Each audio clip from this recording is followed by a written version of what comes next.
Engineer Gold Mines is focused on the exploration and development of the historic high-grade Engineer Gold Mine situated 32 kilometers southwest of Atlan, British Columbia. Engineer Gold Mines is fully permitted for surface and underground exploration with the drill program now underway. Engineer Gold Mines Limited trades on the TSX Venture Exchange, symbol EAU. For more information, please visit us at engineergoldmines.com. You're listening to HowStreet.com radio, available online at TalkDigitalNetwork.com. Welcome to HowStreet.com radio, the online source for market opinions. Here is Jim Goddard. My guest is home ownership consultant Ross Kay from the wealthyhomeowner.ca, Canada's authority on home ownership. Welcome back to the show, Ross. And thanks for having me back on, Jim.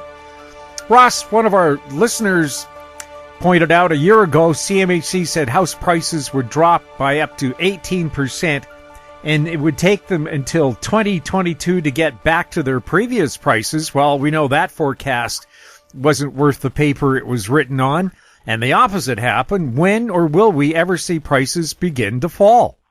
Well, that question really comes down to, are they falling right now? Or if they do fall, will organized real estate hide the falling prices from the general public? I mean, you touched upon a point here that's very sensitive, I think, Jim. You know, CMHC last year at this time was forecasting probably an 18% house price decline. And then they also forecasted that the prices would probably return by 2022. That statement, that report in itself explained the lack of understanding that CMHC has about the home trading market. Because what they were saying was two things were going to happen, and one thing was not possible if the other one came true. These are two things that simply mathematically could not happen, which of course is why their forecast was subsequently proven to be so wrong. Now, we have already heard this month about May prices being below April's prices, and then you hear comments about that as a change. Well, again, this is an inexperienced read of housing market data. So we would really have to go back to 2010. So you would have to go back 11 years where you had a comparable April and May in terms of a stats month that you could compare this May against the previous May. So you would have to go all the way back to 2010 to be able to compare the number of sales that took place in those 2 months. Well, of course, you know, that would also be totally irrational because the housing stock has totally changed since then. Interest rate structure has totally changed since then. All the mortgage lending rules have changed since then. So it simply makes it, unless you're able to adjust for all those factors, you're going to be wrong, which is what CMHC was last year at this time, because they have no idea what they're talking about. It's no different than the May stats, where they're saying that comparing May stats to last May. Well, you can't do that because the 2 months don't align the same way with the way that the MLS rules are. So in terms of falling prices, this is what your listeners need to understand. The way that the homes have been traded at the first five months of this year, and if you begin to get falling home prices, that would also be happening at the same time that sales were declining. So that means that the sales that took place at the start of the year would be more representative of the total than at the end of the year, because there's fewer sales in the second half of the year, for the sake of the argument. So even though house prices would be declining for the second half of the year, on January 15th of 2022, the Canadian Real Estate Association would report the year-over-year gain in house prices in 2021, over 2020. They wouldn't talk about the falling house prices for the second half of the year. They would focus solely on the year-over-year comparison. And then from that moment forward, no one would talk about it, as has gone on for the last 30 and 40 years. Once the Canadian Real Estate Association records a price at the end of a year, everybody forgets about what happened during the entire year. And this is where the problem lies. So, falling house prices will be dependent upon the housing market that you're in. It will be dependent upon how the sales are structured at that time. And it will depend on what data you're reading. Ross, it's been reported Toronto home prices hit a record $1.1 million in May despite a sales slump. A listener from Markham, Ontario asks if sales were slumping in May, why does Ross think is the reason house prices went up? Okay, so my answer would be, not arrogantly, Ross knows the reason why house prices went up while sales began to decline. What happened is that when the Toronto market was locked down, the people least likely to buy during a lockdown were first-time buyers. So since those first-time buyers weren't buying, sales would have expected to be lower in comparison even to the previous month. At the same time, in January, February, and March, there were people who had already sold their existing home and were watching as new homes were coming on the market, getting ready to buy their next home with a closing date of the end of June or end of July, so that they would have the previously negotiated closing date on their own home aligned with the closing date of their next home. This is what's gone on with homeowners who are trading up in the property market since the first home trade ever happened with a realtor. This is just how it goes. So if that was true, if what I'm stating was true, that would mean that there would be more trade-up buyers purchasing in May, and there would be fewer first-time buyers purchasing in May. So with less first-time buyers purchasing in May, total sales would be going down, but the price would be rising because it is more expensive homes that are being purchased. This is what your listeners need to understand. House prices never change in 31 days. They don't change in a month. How sure are we of this? This week we are increasing our prize to $100,000. So our previous prize would have been offered, which has been offered since 2010, of $10,000, is now increasing to $100,000. We have waited for this opportunity to be able to expose the fraud that is organized real estate in Canada, the fraud that is the MLS house price pyramid. Right now, or later this week, any realtor in Canada has $100,000 at their beck and call if they can prove house prices change in 31 days. Now, because of the COVID and the fact that every single housing market in Canada has worked the exact same trading cycle because of the lockdown of the pandemic, a once in a possibly forever situation to occur, we simply had to extend our proof a little bit further. So they can still choose 1 month for for 2021. They can choose 1 month from 2020, but they also have to choose 1 month in one of the years, the previous 40 years. We want 5 months, any 5 months over the last 40 years where they can prove house prices change in 31 days. We know that that doesn't exist. We even know that technically speaking, we could argue with a peer-reviewed proof against 2020 and 2021.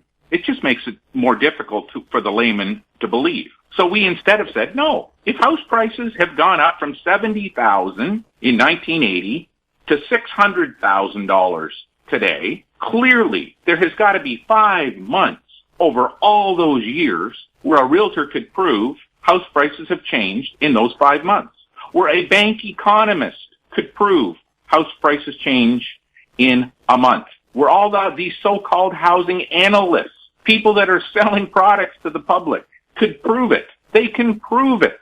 It's $100,000 prize now, Jim. $100,000. That's more money than what about 87% of all real estate agents in Canada will make in their best year on record. There's $100,000 prize.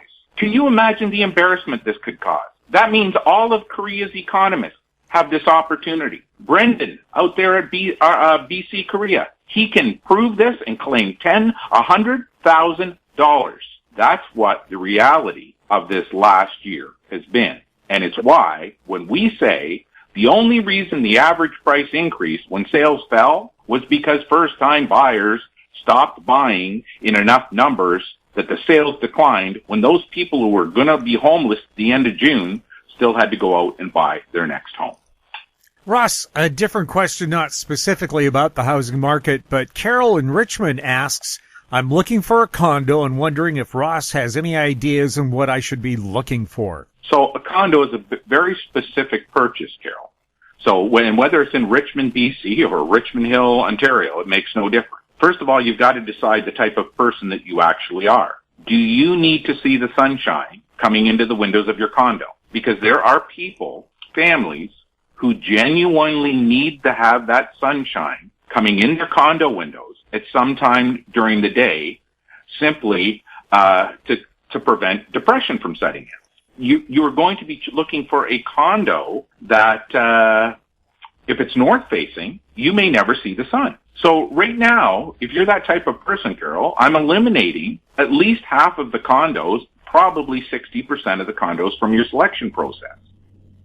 Real estate agents don't sell condos this way, which is why all the condos sell.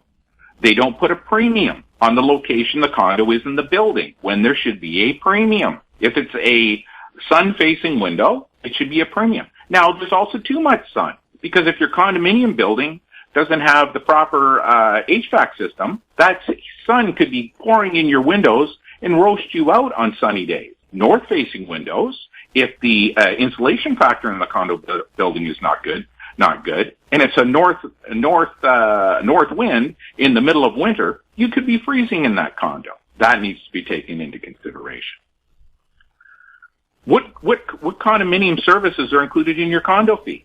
You know, Carol, most people don't understand. If your cable is included in your condo fee, and you don't have to pay that fee because it's included in the condo fee, but another condo doesn't have it, that is a savings per month. For some people, that could be $60 or $70. Well, add it up over a year, multiply that over 10. If you invest the money, it's even better.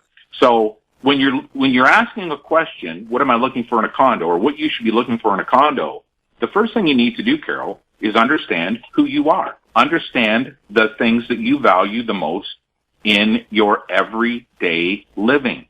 Remember, you can't change your condo unless you move. Don't listen to a realtor who compares a condominium on the south side of the building on the 5th floor or on the 2nd floor to a condo on the 14th floor of a building on the north side of the building. What views are there out your windows, Carol? If you're looking out onto water, for the sake of the argument, that for some people is priceless, but your condo won't be sold that way. You won't pay a premium for that. You need to understand what matters most to you. You need to understand how your finances are, and you need to get the highest quality of life out of your income. That's it. It sounds like it's easy, but it's not. You have an entire home buying system out there that realtors are perpetuating every single day of the year that does not take any of these things into consideration. It's why you need an advisor. You don't need an agent.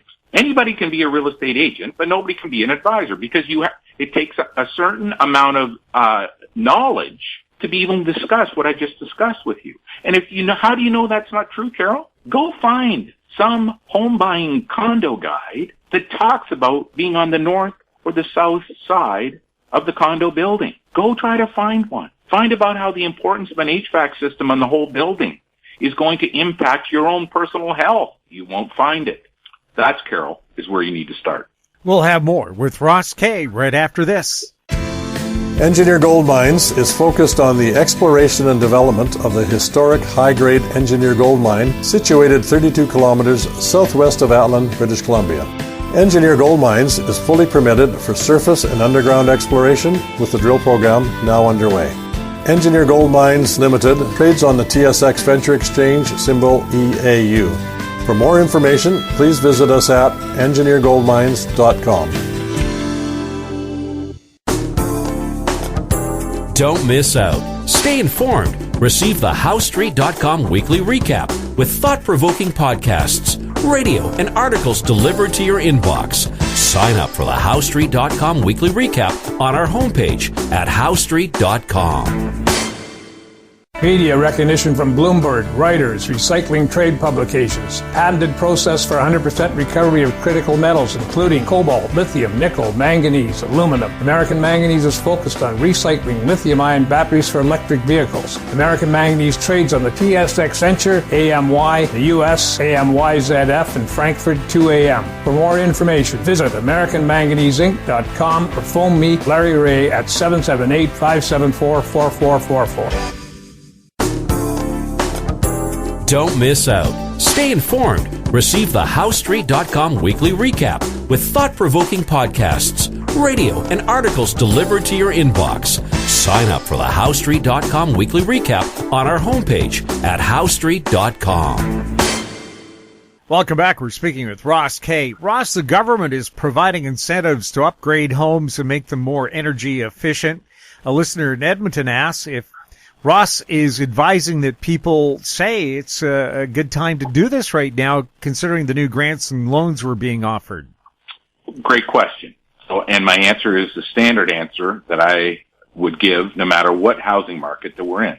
So most people are worried, say, well, if the housing bubble breaks and I take this money from the government and I upgrade my home, it's sort of like I'm throwing money away. And we say that's nonsense.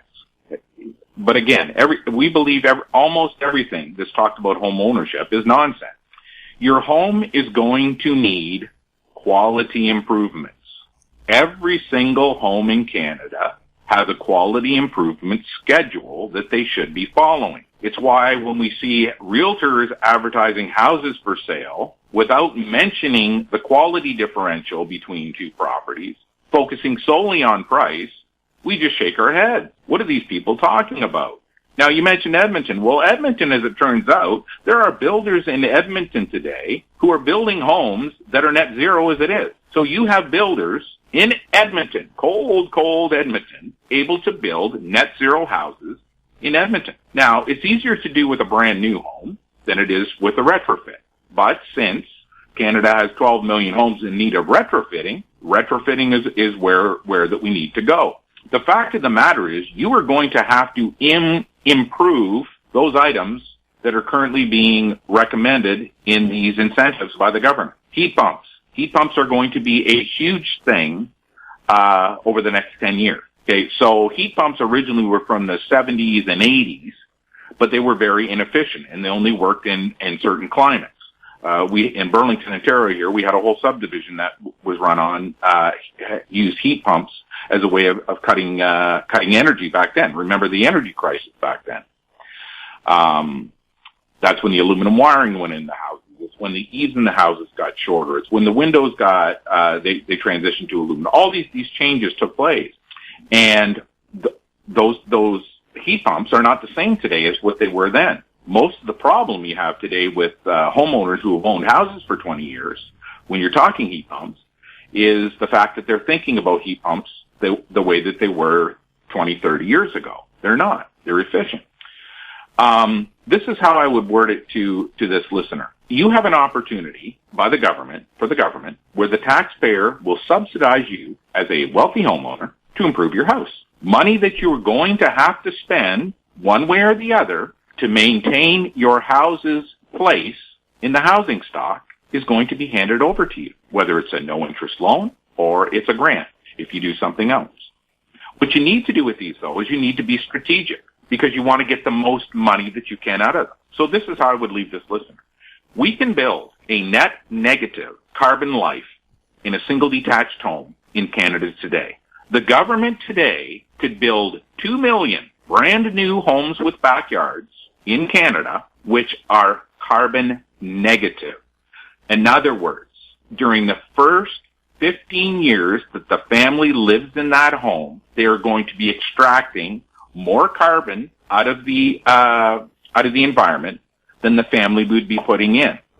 You have to look at the technology as it is ever evolving. When the government puts these things in place, they're clueless to what they're doing.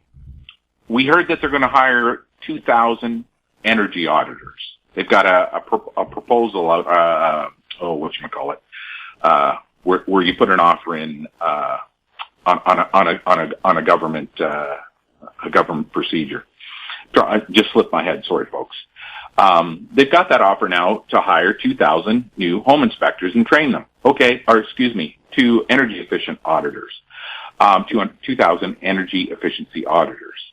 Okay, the real estate community has fought against this since 1995. How is it possible in 2021, at a time when there is global warming, everybody's going crazy about the existential threat that is carbon, and you can buy a house without an energy audit being completed on it? So you know what your carbon footprint is going to be and how much your consumables are going to be in terms of electricity or gas, your utilities.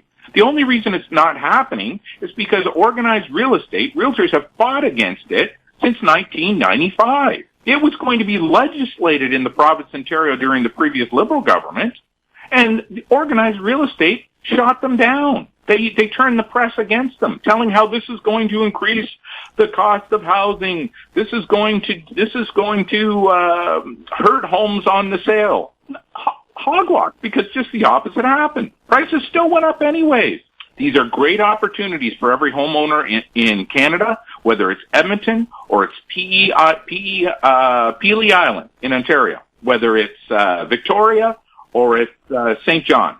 This is a great opportunity to improve the quality of your home, which you're going to have to do anyways, but the taxpayer is going to do part of it for you. Ross, it's being reported that rising home prices are holding back entrepreneurship in Canada and that it's bad for the economy to be so reliant on housing for growth. Well, is that true?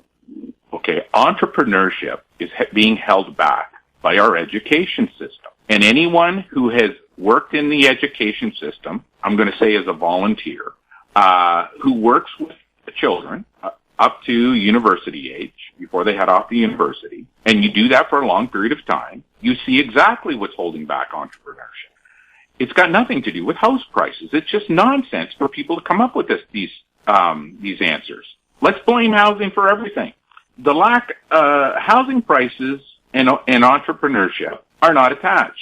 If you say to me, Ross, where are you going to find entrepreneurs in Canada? I'm not going to tell you in the school system any longer. Now, when I was going to school, I would say yes. There was a certain amount of that was going on. There was an attitude where they were trying to build personal self-worth in the people that were going through the school. In other words, yeah, if some kid did well in sports, there was accolades for it. If some kid did well in math, there was accolades for it. There wasn't this one-size-fits-all. If someone said to me, Ross, where are you going to find entrepreneurs today? I'm going to tell you 2 places where I know where I can find them. Number one is the gaming community, video gamers. They are some of the most competitive people that there are out there. There are kids who have played video games for 15 years by the time they're ready to go off to university. Their minds have been built to win. Second would be rep sports players of some sort in your local city. And I say rep sports players and not house league because I know that there's a selection process and there's a will to win that's built in those people. Now, I'm not saying it's all good, but what I'm saying is I don't care whether it's basketball or it's hockey or it's lacrosse, or football, whatever rep team that those kids are playing for, they had to fight for their position. They know what it's like to win and lose. They develop that mindset. And then finally, I guess what I would say to these people, how come we don't talk about figure skaters? Let's talk about figure skaters when we talk about entrepreneurship.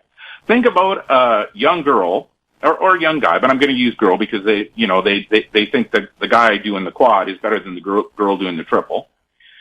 That girl has jumped up into the air and come crashing down to the ice thousands of times.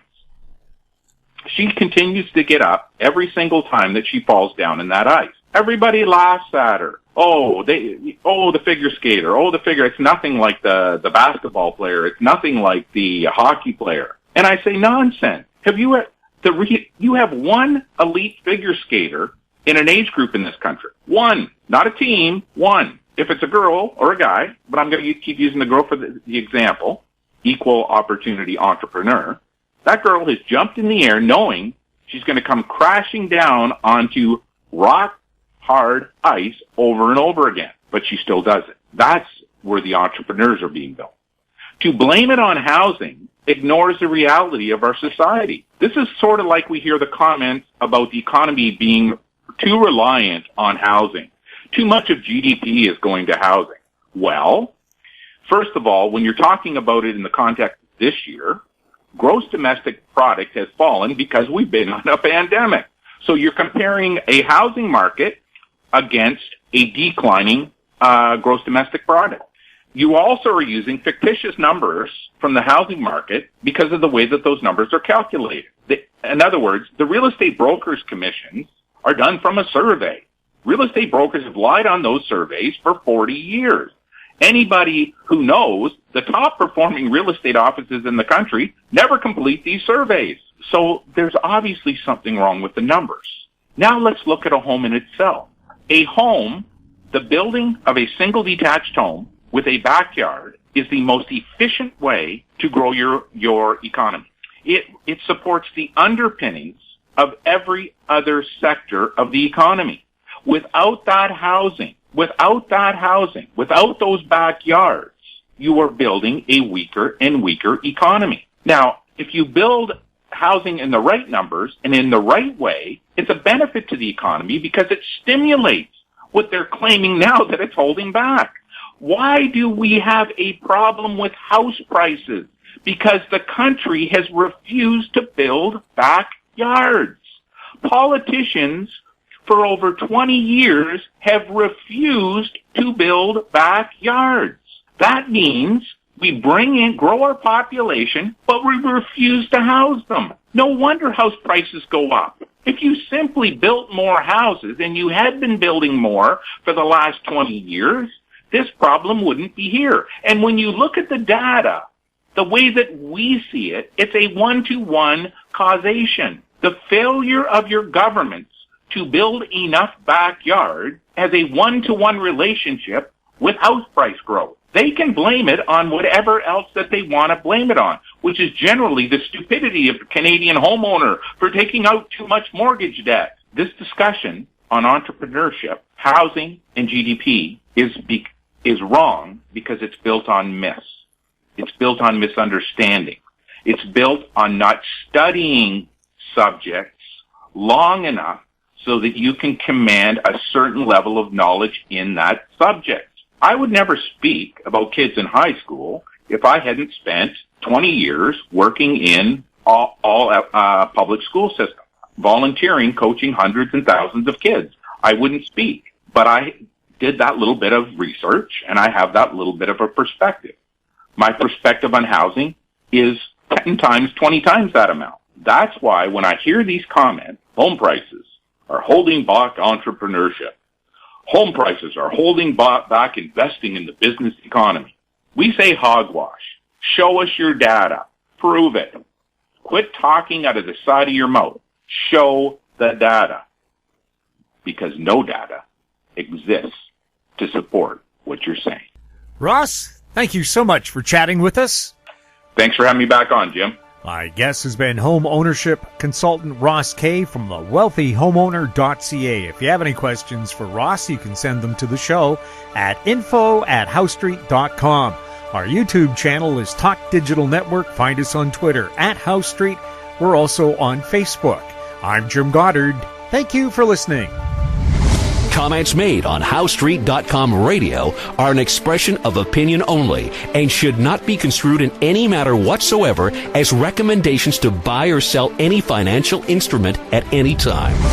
Available online at TalkDigitalNetwork.com. HowStreet.com radio is a production of House Street Media Incorporated.